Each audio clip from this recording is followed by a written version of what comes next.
लोकसभा विधानसभेला आमचा वापर केला, महापालिकेत पद्धतशीर बाजूला सारलं। राष्ट्रवादीचे नेते माजी मंत्री अनिल पाटील यांनी भाजपवर टीका केली।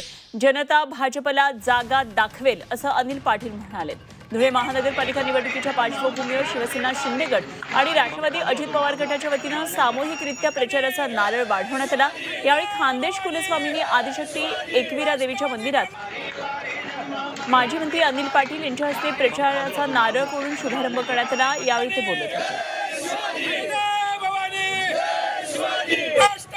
मतदारांना मतदारापासून वंचित ठेवण्याचा पराक्रम या ठिकाणी जो आम्हाला बघायला मिळाला, याला आता मतदारांमध्ये कुठेतरी चीड निर्माण झालेली आहे। जे काही कार्यकर्ते होते, अनेक वर्षापासून काम करणारे जे पक्षामध्ये कार्यकर्ते होते, त्या पक्षातल्या कार्यकर्त्यांना कुठेतरी दूर ठेवण्याचा प्रयत्न केला जातोय।